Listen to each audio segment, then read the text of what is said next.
आप देख रहे हैं इंडिया न्यूज 13। चलिए देखते हैं उत्तर प्रदेश की 25 फटाफट बड़ी खबरों को।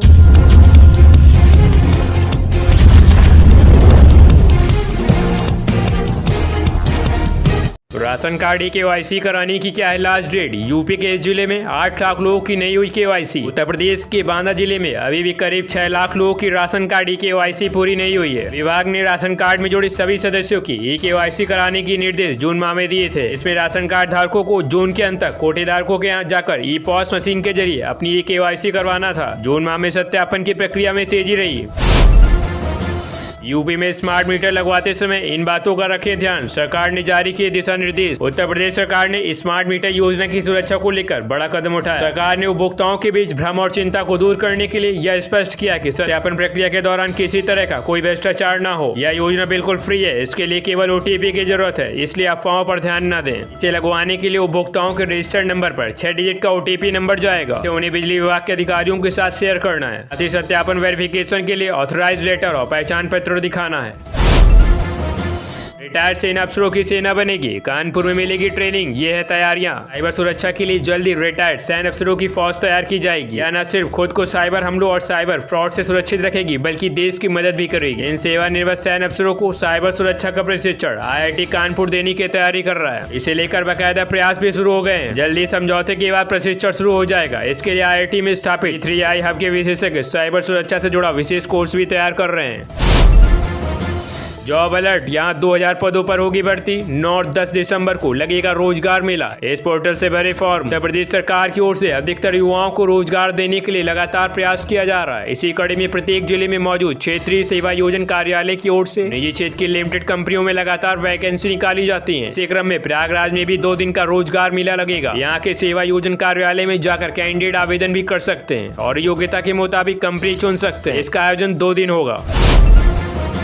यूपी में रोजगार सृजन के लिए CM योगी की नई रणनीति। 3 सदस्यीय कार्यकारी समिति गठित की। उत्तर प्रदेश में रोजगार के अवसर बढ़ाने के लिए CM योगी आदित्यनाथ ने 3 सदस्यीय कार्यकारी समिति का गठन किया। समिति संस्थानों के प्रतिनिधियों के साथ मिलकर एक ठोस कार्य योजना तैयार करेगी। मुख्यमंत्री ने युवाओं को उद्यमिता की ओर प्रेरित करने और कौशल विकास कार्यक्रमों को प्रभावी बनाने पर जोर दिया है। चिकित्सा, शिक्षा, पर्यटन, निर्माण और विनिर्माण क्षेत्रों में रोजगार की संभावनाओं पर विशेष ध्यान दिया जाएगा। देश सुरक्षित तो धर्म सुरक्षित, वाराणसी में बोले CM योगी। देश हित में संतों के योगदान का किया जिक्र। मुख्यमंत्री योगी आदित्यनाथ ने काशी दौरे के अंतिम दिन सर्वेद महामंदिर के शताब्दी समारोह में शिरकत की। उन्होंने संतों से मुलाकात की और कहा कि देश की सुरक्षा धर्म और हमारी सुरक्षा की गारंटी है। ओम राम मंदिर और काशी के विकास में सरकार के प्रयासों का जिक्र किया। इसके बाद सामूहिक विवाह समारोह में आशीर्वाद दिया और पिंडरा के पूर्व प्रधान की प्रतिमा का अनावरण किया।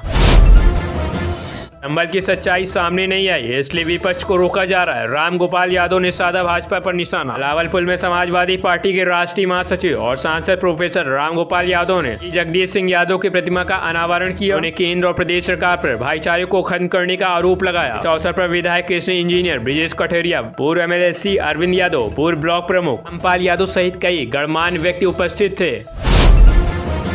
पूर्व पाक PM लियाकत अली खान के परिवार की जमीन शत्रु संपत्ति घोषित। मुजफ्फरनगर में एक और मस्जिद और 4 दुकानें। मुजफ्फरनगर में रेलवे स्टेशन के सामने स्थित एक मस्जिद और 4 दुकानों वाली जमीन को शत्रु संपत्ति घोषित कर दिया गया। यह जमीन पाकिस्तान के पहले प्रधानमंत्री लियाकत अली खान के परिवार के नाम है। राष्ट्रीय हिंदू शक्ति संगठन के संजय अरोड़ा ने इसकी शिकायत की थी। शासन ने जमीन पर कब्जा लेने के लिए नोटिस जारी किया है। यूपी में निजीकरण के विरोध में बिजली कर्मियों का हंगामा, जुटने लगे कर्मचारी। पूर्वांचल डिस्कॉम बना छावनी। यूपी में बिजली वितरण कंपनियों के निजीकरण के विरोध में पावर कॉर्पोरेशन प्रबंधन और बिजली कर्मियों ने हंगामा शुरू कर दिया। 7 सितंबर शनिवार से प्रस्तावित प्रदेश व्यापी आंदोलन को लेकर कर्मचारियों का लखनऊ स्थित शक्ति भवन में जुटना शुरू हो गया। 5 बजे के बाद संघर्ष समिति की ओर से एक जन जागरण सभा की आयोजित की गई। रोज सभा के माध्यम से आगे के आंदोलन तय किए जाएंगे। वहीं दूसरी ओर प्रबंधन आंदोलन रोकने में जुटा हुआ है। सभी जिलों में कंट्रोल रूम बनाए गए। कर्मचारी संगठनों की गतिविधियों पर नजर रखी जा रही है। कर्मचारियों के विरोध प्रदर्शन के चलते सुबह से ही पूर्वांचल डिस्कॉम को छावनी में तब्दील कर दिया गया है। बड़ी संख्या में यहाँ पुलिस बल तैनात किया गया है। यूपी के नए जिले के कलेक्ट्रेट का उद्घाटन, योगी ने वैदिक गुरुकुलम का किया लोकार्पण। कुंभ नगर घोषित होने के बाद शनिवार को मुख्यमंत्री योगी आदित्यनाथ इस नगर के कलेक्ट्रेट का उद्घाटन करेंगे। सीएम के उद्घाटन के बाद यहां पर जिला कुंभ नगर सभी एडीएम और सभी एसडीएम बैठेंगे। शनिवार से यह कार्यालय क्रियाशील हो जाएगा। इस कार्यालय की अहमियत इस बात से समझी जा सकती है कि मुख्यमंत्री ने अपने प्रयागराज भ्रमण में सर्किट हाउस की बैठक के बाद सबसे ज्यादा समय यही बताएंगे। यहाँ 45 मिनट तक संतों और तीर्थ पुरोहितों के साथ बैठक करेंगे।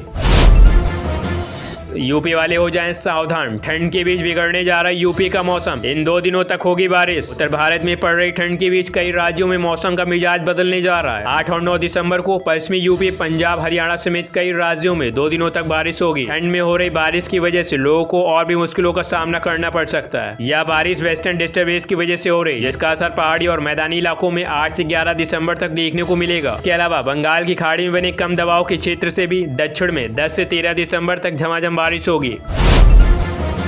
हवाई यात्रियों के लिए खुशखबरी, कुशीनगर इंटरनेशनल एयरपोर्ट से इन 3 शहरों के लिए शुरू होगी उड़ानें। उत्तर प्रदेश के कुशीनगर इंटरनेशनल एयरपोर्ट से उड़ान भरने वाले यात्रियों के लिए प्रतीक्षा की घड़ियां समाप्त होने वाली हैं। विमान सेवा कंपनी जेटविंग्स ने अप्रैल 2025 से कुशीनगर एयरपोर्ट में 3 शहरों के लिए उड़ान सेवा शुरू करने का ऐलान किया। जेटविंग्स कंपनी बीते कई महीनों में कुशीनगर एयरपोर्ट से घरेलू उड़ान को लेकर प्रयासरत थी। यह कंपनी पहले चरण में 3 शहरों के लिए एक साथ हवाई सेवा प्रारंभ करेगी। कुशीनगर से दिल्ली, बोधगया व लखनऊ के लिए कंपनी के 80 सीटर क्यू 400 विमान उड़ान भरेंगे।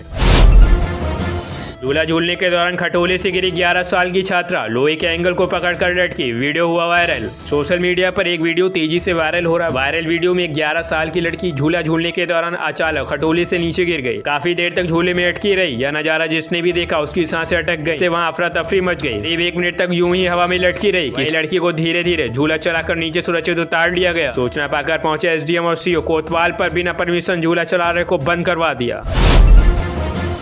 हाथ में फोन, कान में ईयरफोन, रेल बनाने के चक्कर में गई जान, ट्रेन से कटा किशोर। वारसी थाना क्षेत्र में मंजूरगढ़ स्थित अलीगढ़ बरेली रेल लाइन पर शनिवार को रेल बना रहे 2 किशोर मालगाड़ी की चपेट में आ गए, जिनमें से एक की मौत हो गई, दूसरे की हालत नाजुक बनी हुई है। दुर्घटना दोपहर करीब 3 बजे महसपुर फाटक व मंजूरगढ़ी रेलवे स्टेशन के मध्य मालगाड़ी जा रही थी। रेलवे ट्रैक पर मोबाइल फोन से रेल बना रहे क्वारसी महसपुर के रियान, उम्र 14 साल, पुत्र कदीर, दोस्तों उम्र 14 साल, पुत्र आसपास चपेट में आ गए। दोनों ही 5वीं कक्षा के छात्र थे, मदरसे में पढ़ाई करते थे।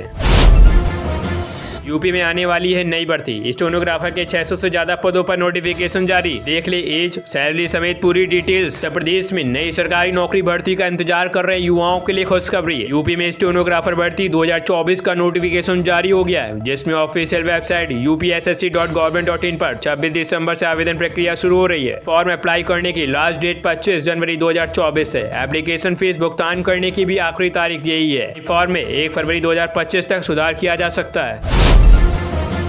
यमुना के पानी से कैंसर, पीने और नहाने लायक तो छोड़िए, छूने लायक भी नहीं। मुंह से पेट में गया तो समझो किडनी फेल। यमुना नदी का पानी पीने और नहाने लायक तो छोड़िए, सिंचाई के लायक भी नहीं। जल आयोग की status of trade status Indian reverse report में यह खुलासा हुआ है। यमुना में क्रोमियम, निकेल, लेड, आयरन जैसी भारी धातुएं मानक से ज्यादा हैं, को हृदय, किडनी और कैंसर जैसी बीमारियों की ओर धकेल रही है। आयोग की वेबसाइट पर यह रिपोर्ट जारी की गई है। जॉब इन IIT BHU, अब तक 900 छात्रों को मिला जॉब ऑफर। 11 छात्रों को मिल चुका 1 करोड़ का पैकेज। BHU में कैंपस प्लेसमेंट में 900 छात्राओं को जॉब ऑफर मिल गया है। क्रम में 6ठे दिन 10 कंपनियों में 20 से ज्यादा स्टूडेंट्स को नौकरी मिली। IIT BHU में कैंपस प्लेसमेंट के 6 दिन में 900 छात्राओं को जॉब ऑफर मिल गया। शनिवार को 10 कंपनियों में 20 से ज्यादा स्टूडेंट्स को नौकरी मिली। प्लेसमेंट सेल के अधिकारी प्रो सुशांत श्रीवास्तव ने बताया कि प्लेसमेंट के आंकड़े अब अंतिम दिन 8 दिसंबर को जारी किए जाएंगे। जानिए यूपी में क्यों शुरू हो रहे ग्राम चौपाल, ग्रामीणों को कैसे मिलेगा इसका लाभ। प्रदेश में गांव के विकास को गति देने के लिए ग्रामीण विकास विभाग इस माह से प्रत्येक शुक्रवार को ग्राम चौपाल लगाकर ग्रामीणों की समस्याओं का समाधान करेगा। कि चौपाल में स्थानीय जनप्रतिनिधियों को बुलाया जाएगा कि वहां की वास्तविक समस्याओं से सरकार को अवगत कराया जा सके। ग्राम चौपाल को भव्य रूप से सफल बनाने के लिए इसका व्यापक प्रचार प्रसार किया जा रहा है, ताकि बड़ी संख्या में ग्रामीण इसका हिस्सा बने। यूपी के 10 जिलों में बनेंगे नए बाईपास, राष्ट्रीय राजमार्ग चौड़ीकरण और रिंग रोड के कार्य होंगे। उत्तर प्रदेश में योगी सरकार हाईवे का जाल बिछा रही है। प्रदेश में फिलहाल वर्ष 2025 में आने वाले महाकुंभ मेले की तैयारी युद्ध स्तर पर चल रही है। इसके अंतर्गत यूपी में 1.39 करोड़ रुपए की लागत से नई सड़कों का निर्माण किया जाएगा। इनके लिए जल्दी DPR का काम शुरू कर दिया जाएगा। योजनाओं को जल्द से जल्द पूरा करने के लिए सीएम योगी आदित्यनाथ ने निर्देश दिए। एक्सप्रेस वे पर रफ्तार का कहर, डबल डेकर बस का हुआ भीषण एक्सीडेंट, 8 लोगों की मौत, 19 घायल। के कन्नौज जिले में एक डबल डेकर बस हादसे का शिकार हो गई। इस हादसे में 8 लोगों की मौत हो गई, जबकि 19 से अधिक लोग घायल बताए जा रहे हैं। एक बार फिर रफ्तार का कहर देखने को मिला। यहाँ एक टैंकर और बस की टक्कर में 8 लोगों की मौत हो गई, जबकि 19 से ज्यादा लोग घायल बताए जा रहे हैं। एक्सप्रेस वे पर पानी छिड़कने वाला था, वहीं इस टैंकर में तेज रफ्तार बस ने पीछे से टक्कर मार दी। टैंकर से टक्कर के बाद बस पलट गई और उसमें सवार यात्रियों में चीख पुकार मच गई। इस हादसे के बाद स्थानीय लोगों ने बस के अंदर से लोगों को बाहर निकाला, जिसमें 8 लोगों की जान चली गई और 19 लोग बेहद गंभीर रूप से घायल हो गए। महाकुंभ 2025 123 किलोमीटर की रफ्तार से दौड़ेंगी ट्रेनें, पीएम मोदी देने जा रहे हैं आम लोगों को तोहफा। महाकुंभ 2025 का आयोजन अगले साल जनवरी और फरवरी के महीने में प्रयागराज में होना है। हालांकि भारतीय रेलवे ने 1 महीने पहले ही महाकुंभ के लिए पूरी तैयारी कर ली है। प्रयागराज महाकुंभ के लिए रेलवे की तैयारी अंतिम चरण में है। 8 दिसंबर को रेलवे मंत्री अश्विनी वैष्णव ने प्रयागराज का दौरा करेंगे। दौरान रेलवे बोर्ड के सीईओ और चेयरमैन सतीश कुमार भी मौजूद रहेंगे। रेल मंत्री महाकुंभ 2025 को लेकर रेलवे की तैयारियों का जायजा लेंगे। इसके बाद पीएम मोदी रेल ब्रिज और प्रयागराज वाराणसी रेल ट्रैक का उद्घाटन करेंगे। आप देख रहे हैं देश का number 1 Hindi news channel India news 13, मतलब भारत की आवाज।